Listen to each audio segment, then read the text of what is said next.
All right, cool. Welcome to part 3 of the stock market fundamentals course.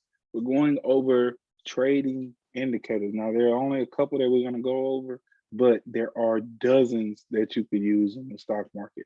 I'm just going to talk to you about the ones that I'm familiar with. And we also going to go over a very, very, very important part of trading later on in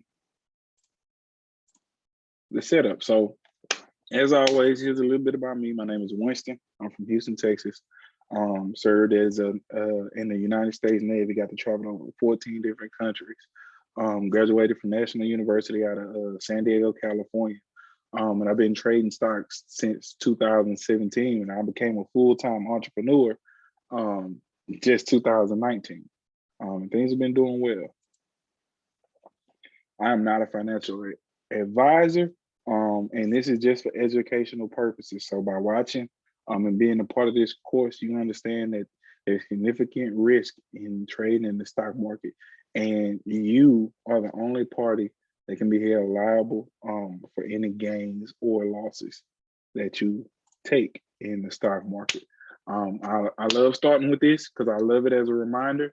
The stock market is not a get rich quick scheme, right? Where I don't use the stock market to get rich. I use it to invest my extra income and grow it. I use it so my money can make me money, right? So I can have another source of income, because one income is too close to none. Do not invest with your rent money, meaning if all you have left is your rent, don't put it in the stock market. Go pay your rent. If all you have is $2, you hear me say this, say that $2, one for the jukebox, one for the bus. Keep yourself ready, and don't expect to get rich overnight. Even though it can happen, don't expect it,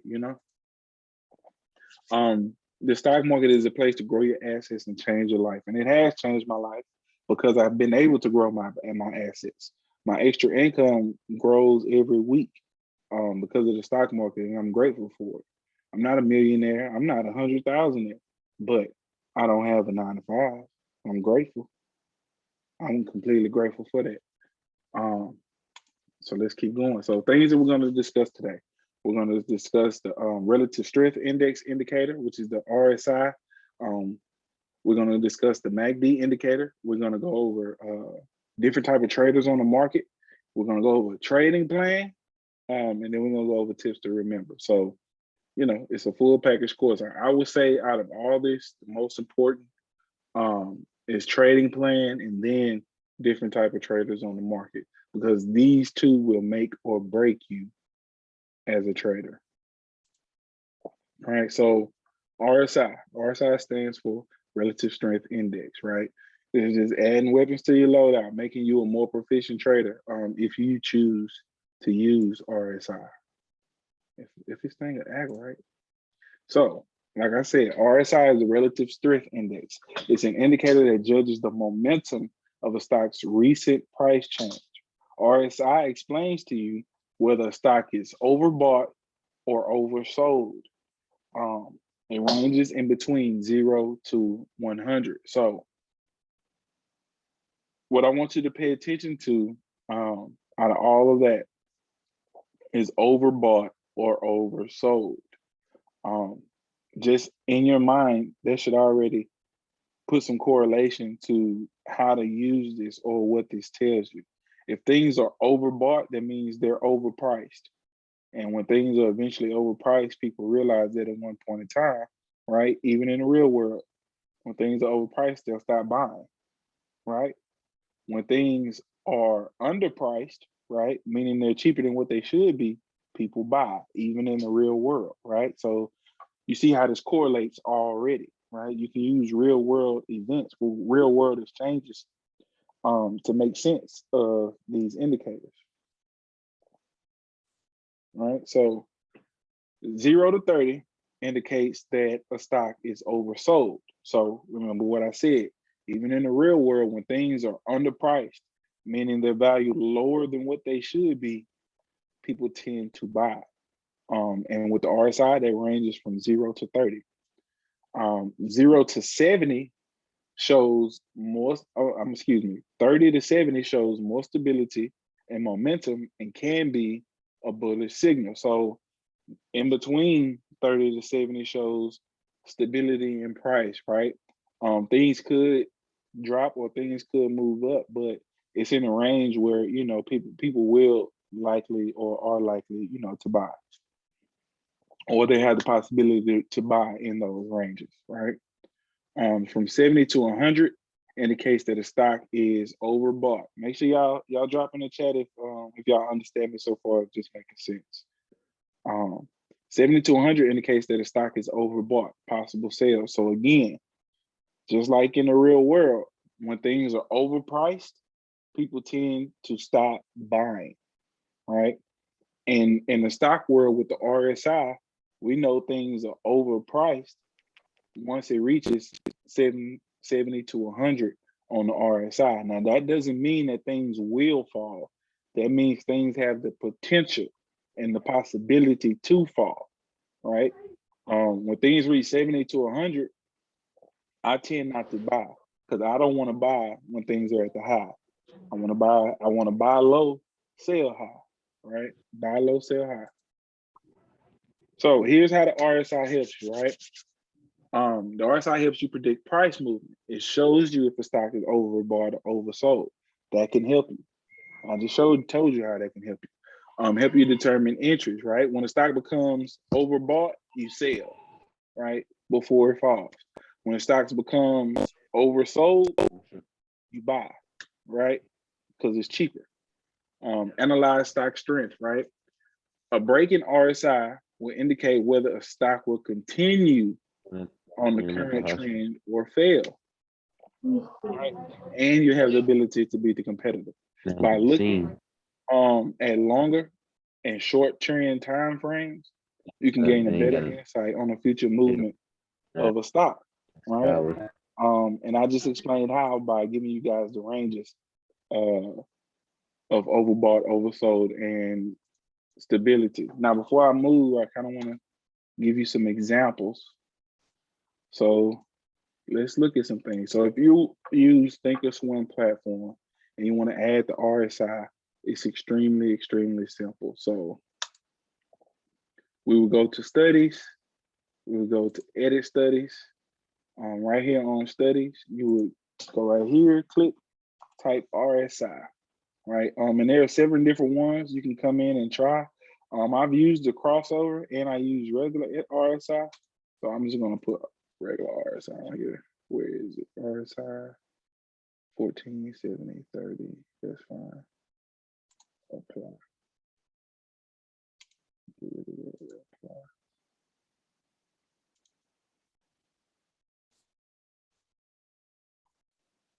Boom.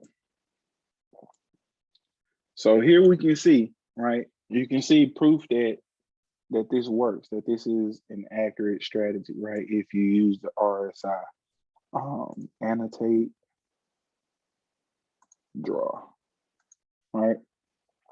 We see here on the RSI, we were above 70, right? We reached almost 80. We reached almost 80 on the RSI. And what happened after we were extremely overbought? Price action fell, right? Extremely overbought, price action fell, came down. Price action fell, came down. If we look here, we didn't technically we didn't reach below 30, but we nearly reached 30, right? The oversold area, and price action was brought back up. So we were oversold here, and then price action started climbing up, right? Price action started climbing up. We reached this point, overbought, price action fell. Overbought, price action fell, right? We didn't reach the oversold area before buyers stepped in and started buying higher. But if we're paying attention, like price action here is extremely overbought, right?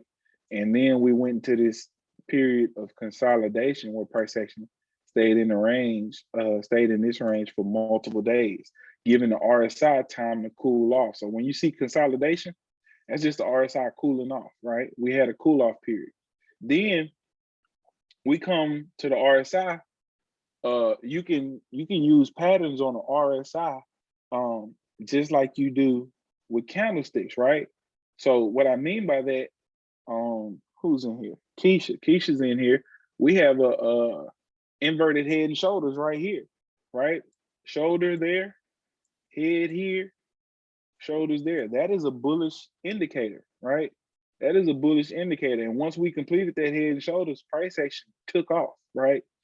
And you see this large move happen right here on after the pattern was sought out, right? So you can, the same way that you draw supports and resistance and notice different patterns on the charts, on the candlesticks, you can use those same tools on this RSI. We just use the RSI as an indicator, right, to tell us when we should sell and when we should buy. We want to get out of things when they're overbought. We want to get out of things before the dip. When they're oversold, we want to get in them before the run up, right? When they make patterns like head and shoulders, and we know an inverted head and shoulders is bullish, we want to potentially look for calls on those plays, right? And here's the thing, you can use this on any time frame. And remember what I say, the time frame that you take the trade on determines how long that you want to be in that trade for the most part. So if you're looking on the hour, right, you want to be in that trade for an hour. Looking on the 4 hour, you want to look at being in that trade for at least 4 hours. You're looking on the daily, well, now you're starting to look at swing trades. You're looking for the trade to last at least a day, right? So this is how you use the RSI. And even if we were to go to another chart, right, we can find proof of this other places. So let's look at give me another company. Let's look at Snapchat. See what Snapchat doing. Boom, boom, boom, boom, boom. Actually,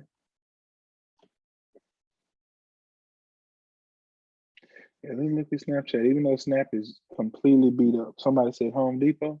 All right, let's look at Home Depot. Yeah, Home Depot is nice.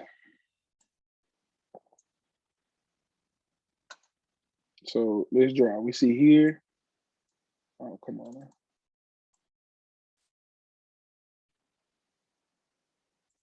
All right. So we see right here, we almost reached oversold point. We reached 30. If you're paying attention, you also see another thing. We almost reached 30 and we have a double bottom, right? Bullish indicator. So once that happens, when you see a double bottom, you look for a break at the neckline. Let me see if I can draw that better. You look for a break at the neckline to confirm calls, right? So we have a double bottom. We have price action almost oversold. We start looking for calls, right? So if you look here, you see once price action reached that oversold, took off. Took off, went to the skies, right? Went to the skies. Reached an oversold area here. Oversold area, sold off a little bit, you know, had a small sell-off, and was brought right back up. Was brought right back up until it was overbought again, right? And then price action sold off. Price action came right back down, right? And kept falling until it almost reached that 30 again. Kept falling until it was almost oversold again, right? And then had another move up. Same thing, had another move up, right? And now, currently, it's overbought currently. But as you can see, HG is not coming down, right? It consolidated for a little while, giving the RSI time to cool off. and now it has the potential to move higher. We see where it's been before. It's been up to 80. It's been up to 75 before. Who's to say it won't do it again? Who's to say it won't do it again? But I'll be honest with you. I see something setting up. I see at first on the other stock we were talking about an inverted head and shoulders. This looked like, you know, a regular head and shoulders, right? So if we come up and we get that other shoulder and we start falling again, we know to look for puts. We know to look for puts just from the setup. And then you can almost see the head and shoulders forming here, right? You can almost see the head and shoulders forming on the actual chart. Shoulders, head, all we missing is that last shoulder, right? So let this play out for a few days, see what it does. If we get that next shoulder to confirm the actual setup that we see, we know to look for puts. Look for this thing to come back down. So that's just one of the ways that you use the RSI, right? How you use it, get familiar with it, right? Add it to your charts if you feel like it'll make you a better trader, right? Get used to it. Let's keep moving. Clear mouse. I just see it.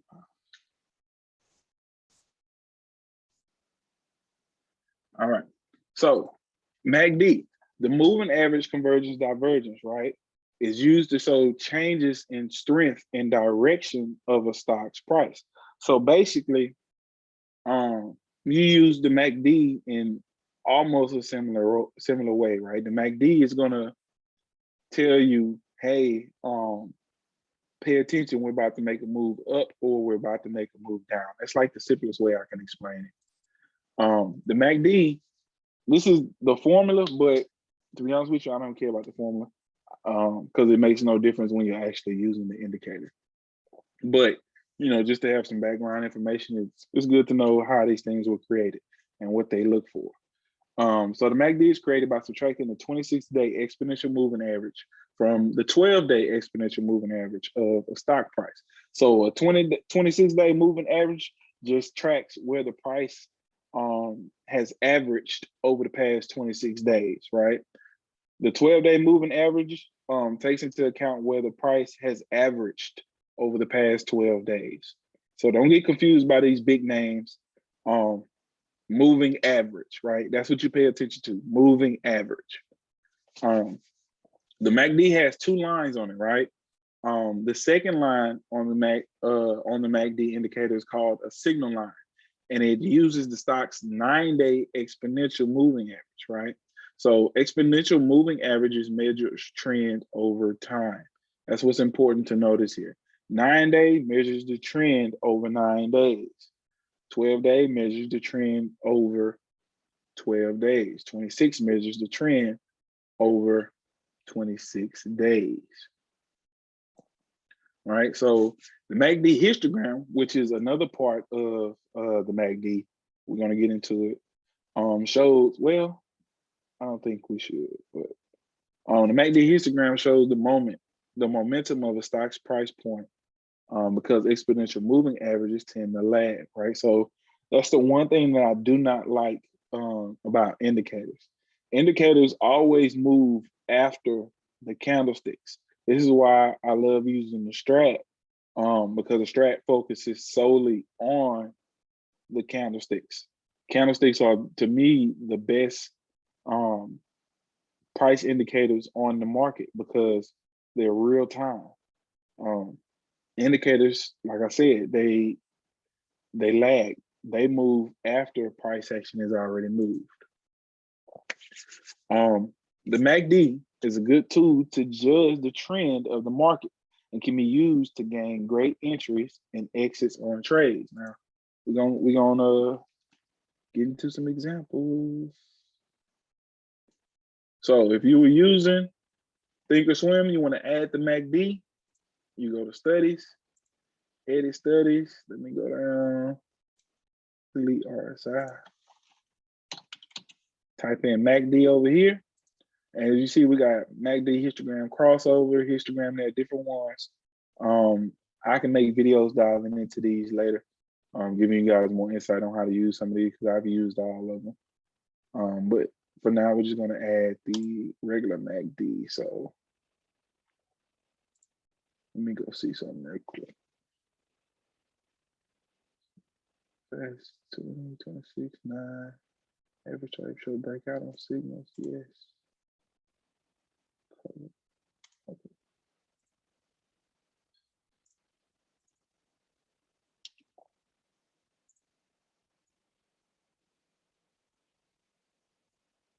So when you're looking at the MACD, right? The blue line, this is your signal line, right? Think about the blue line as your signal. Think about the yellow line as your MACD line. When your blue moving average just crosses above your yellow, your MACD, so when your signal line crosses above your MACD, this is a potential signal to buy. On top of that, you have the histogram where it's increasing. You see the green is steadily increasing. This is another buy signal. You have a green arrow also popping up telling you that this is a good potential buy. So the MACD off top, right, gives you multiple buying and selling signals because it does the same thing for selling. So remember, your blue line is the signal line. Once it crosses above the MACD, potential buy. Once this green candle pops up, potential buy, right? So you can use this on top of what you're already using to trade with. So you see here, price action crossed the signal line crossed above MACD. You got the green candle, you got the histogram increasing in light green. And then you also have a 2 down, 2 up with the strat. So this was a buy signal. This told us to buy. And then it just kept going up. So price action went from, what is this, on HD, 316 to a high of 327, right? Beautiful, beautiful. Then here, right, if we're on the downside, the signal line crossed below the MACD line. We got a red signal telling us to sell, right? You see here, we gap down, right? I mean, there's nothing we could have done about this gap down, but we see how the MACD was affected by price action movement, right? The MACD crossed below, where the signal line crossed below the MACD, the histogram picked up on light red bars. We got a red arrow telling us to sell. Woke up the next day, boom, price action came down, right? Even here, MACD crossed below, confirming the sell signal. We got an arrow also confirming the sell signal. We got the histogram increasing in light red, changing from light green to dark green to light red, right? It's sell signals. Sell signals, right? As soon as it happened, you got a 2 up, 2 down. Rail strat to the downside, reversal strat to the downside. Then you got a 2-1-2, also confirming downward movement. Price action failed, right? So you see how you can use these things together. Then here, you see the histogram, right? Going from light red to dark red to green to light green, and then it takes off. You got a buy signal here. Then you got the signal line crossing above the MACD line here, confirming bullish momentum. And look what happened. You got a 2 down, 2 up bullish reversal right there, and price action just kept going. It never crossed back below the MACD. No reason to sell. Histogram is still increasing with light green. No reason to sell. Then we get a period of consolidation, right? You could take profit here or you can add here. Only lasted like 2 weeks, right? Most likely would have taken profit. MACD cross below, signal line cross below the MACD. We got the histogram going from light green to dark red. We got the arrow confirming downward movement, right? And if you look here, we see this period of consolidation, this range that it was stuck in. Then we see the histogram starting to move back towards the green side, right? We got the arrow, we got the crossover, upward movement, right? Breakout to the upside. So you see how you can use these indicators, right? And in addition to what's going on the charts to benefit you in your trade, to let you know, I have a good potential entry. I have a good potential exit, right? This can put you ahead of the game when you trade, and you can use these things together. You can use the RSI and the MACD together and develop your trading plan around it. Let's say you won't get into a trade unless your MACD is oversold and it gives you a buy signal on the MACD, or it's overbought and it gives you a sell signal on the MACD, right? And you got a 212 down on the chart, confirming downward movement, right? You can put all these things together, to make you a more profitable trader.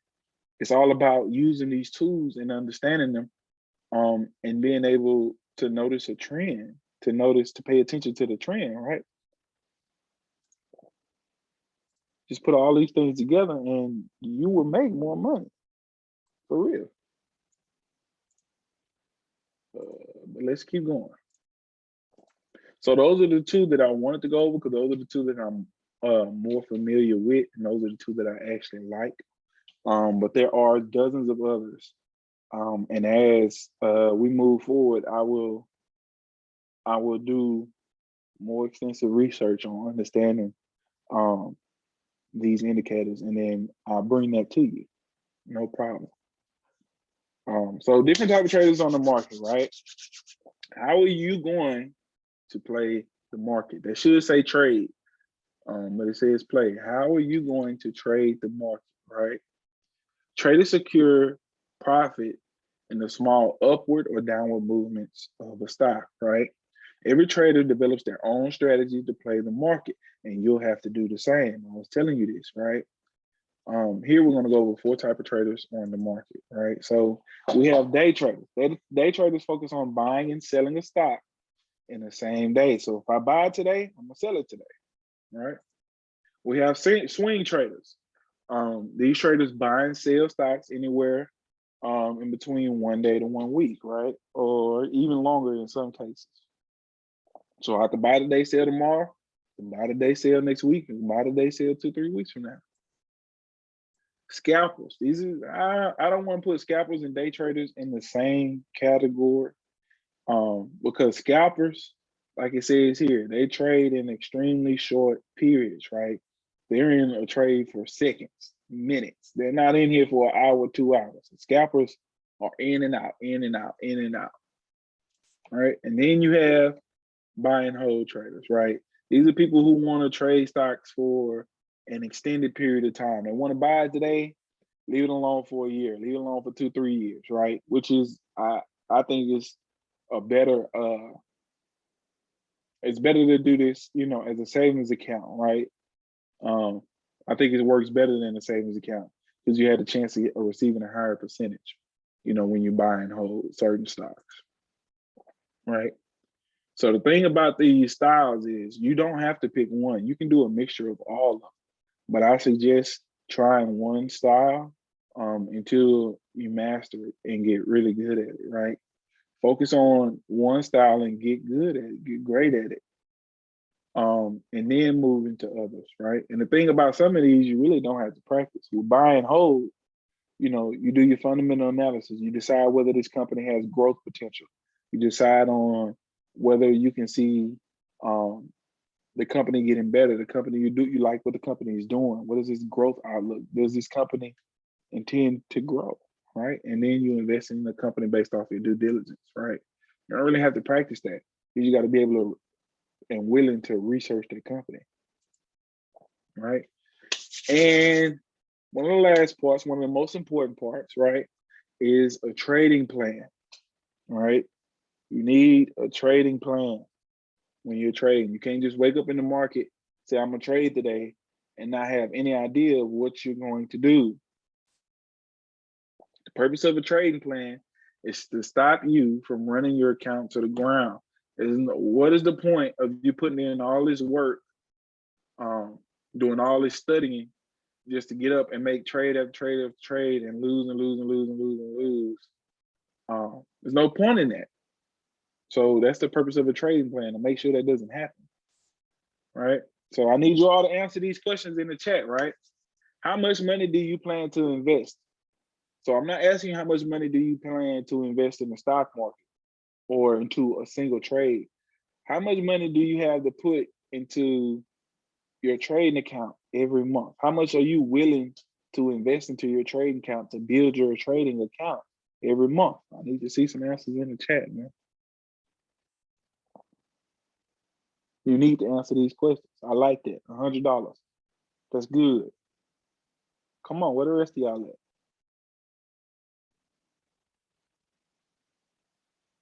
I think that's a sound plan. $100 is definitely a sound plan. $80, it's a sound plan, right? You don't even have to trade. You can just build your trading account. You can just build your trading account for the first year. $100 for 12 months, $1,200. Come on now. That's a sizable trading account. That's a good trading account.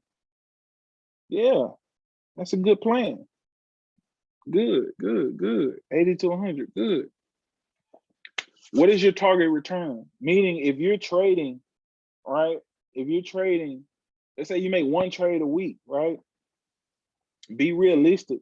How much are you looking to receive back? What percentage are you looking to receive back? Mind you, the bank only give you 3% a year, so be realistic. 50% on options, okay. Okay, so that means you want 50% on your investment. Okay, I like that. What about the rest of y'all?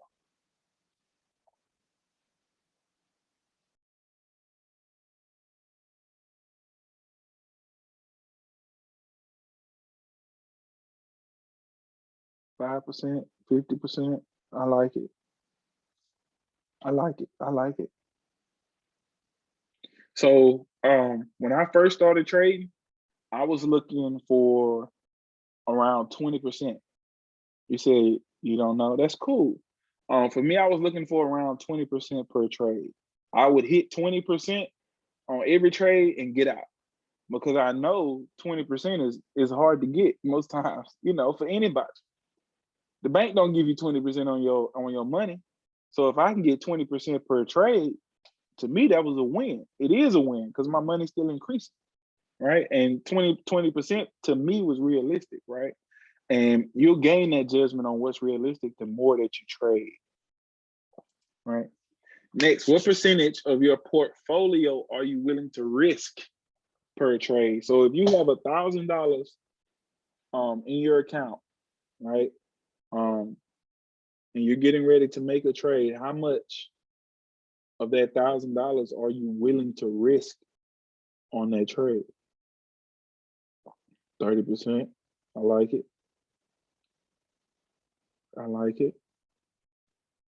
Come on, y'all got to answer. We're building the trading plan right now. That's the point of y'all answering. We are building y'all's trading plan. You should be taking note of this because you can use this every day. All right.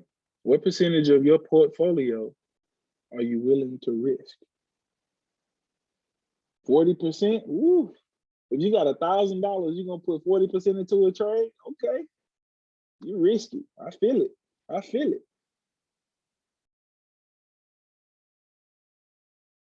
So for me, personally, 20%. That's how much I was willing to risk when I first started off.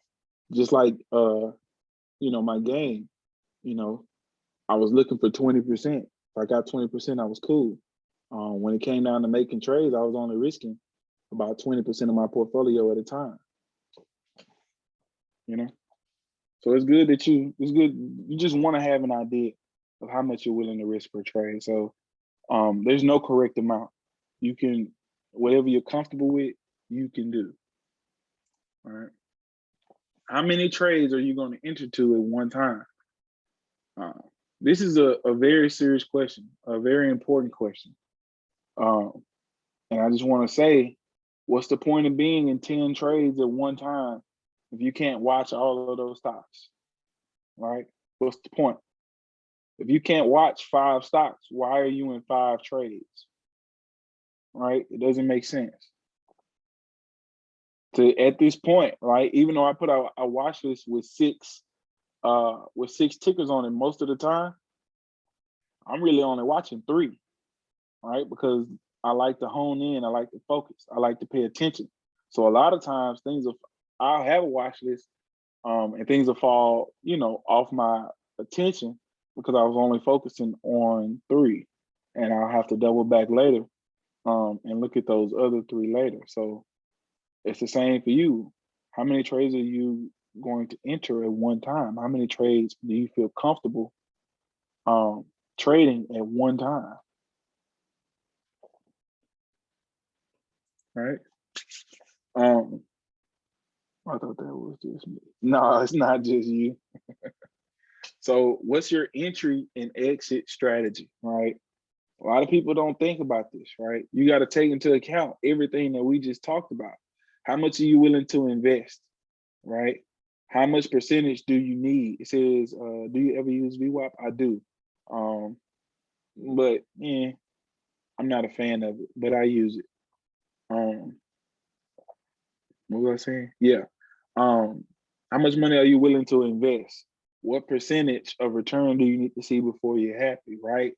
How many signals do you need to see on a chart before you get into a trade, right? Is it overbought? Is it oversold? Is the MACD crossing? Is the signal line crossing above the MACD? Do you have an arrow telling you to buy? Do you have an arrow telling you to sell? Do you see a certain pattern set up, right? You need an exit and an entry strategy, right? So I want you all to think about this. Scalping might be my style. I'm waiting to watch the kid. Yeah, see, for me, a lot of times, I enter into some of these trades, and things when you're trading, things have the potential to go down, before they go up a lot of times. So sometimes I just have to log out because if I see too much of a drop, I'll sell. And then next thing I know, there'll be a reversal and the stock price go back up, and I'll be mad because I sold, because I didn't trust my play. So yeah, I get faked out, and I hate that. I hate for that to happen. So sometimes, when I have high confidence in the trade, I'll just log out. I don't want to look at it until like an hour. Let me check it in the hour. Because the up and down, the up and down, the up and down, like it kills me. And I know that. I know that. I'm gonna stay in the trade. I'm not at the point about it. Oh, I feel you.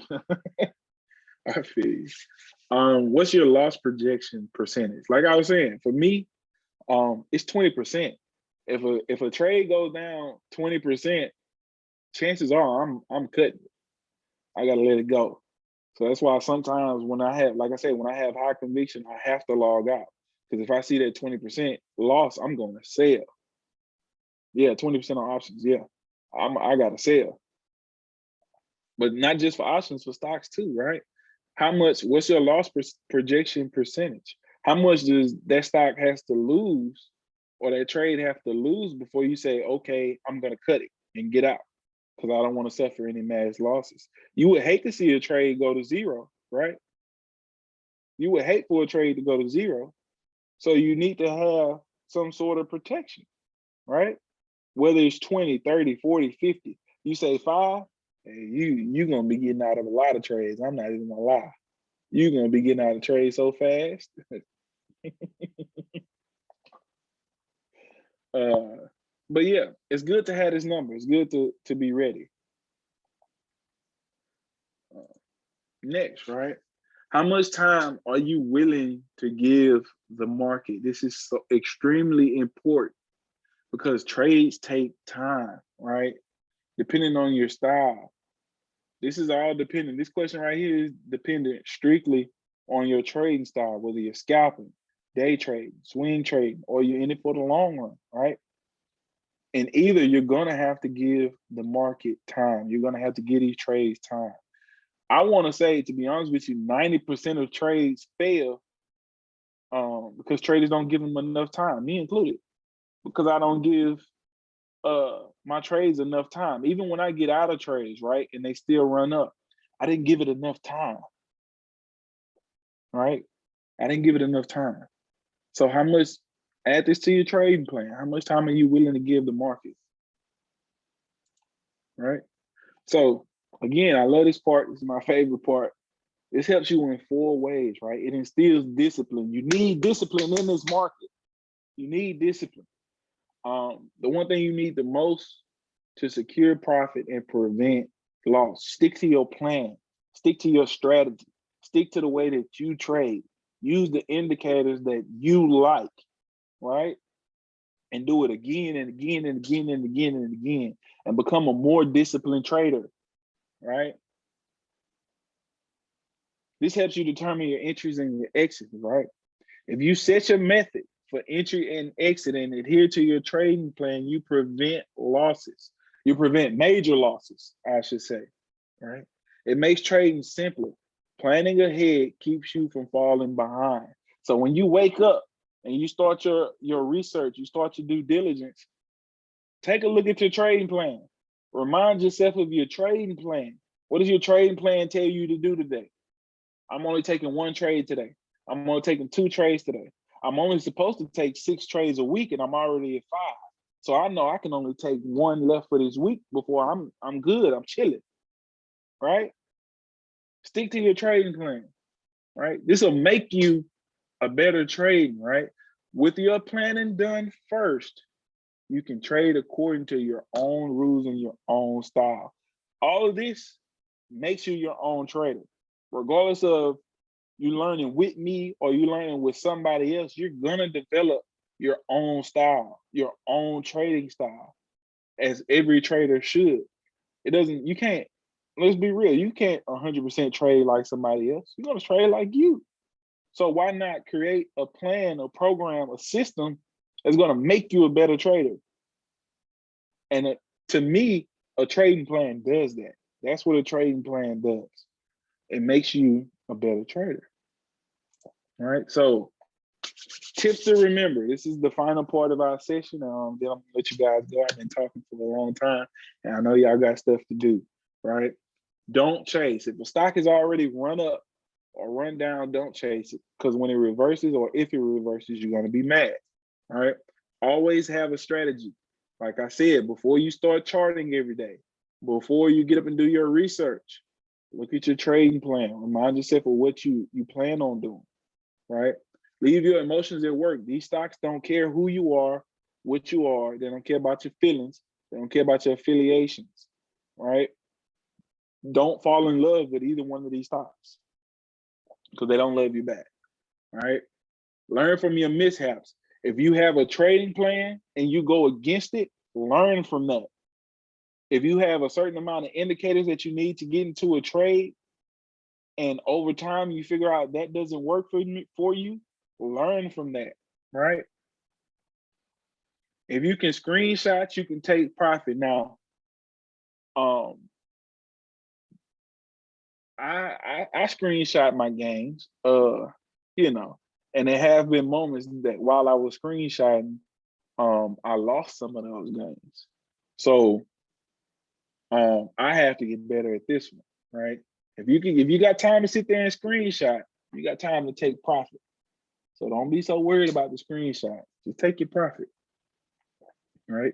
Know your risk tolerance. How much money do you need to gain? What percentage do you need to gain? How much are you willing to lose? What percentage are you willing to lose, right? Don't judge your success against anyone else's, right? It don't matter what somebody else does. It don't matter how many gains somebody else has. It don't matter how much money they made today. What you doing? Are you learning from your processes? Are you adding to your trading plan? Are you paying attention to these signals? Are you learning a new strategy? Are you paying attention to the candlestick patterns, right? Are you increasing your portfolio? Like, learn from yourself. Pay attention to what you're doing. Make yourself better, right? Guaranteed, if you put all of this into motion and you practice this, you gain some discipline, you're gonna become a better trader. All right. There's no way around it. But other than that, that completes the training. Thank you guys for staying tuned today. And I see y'all on the next run.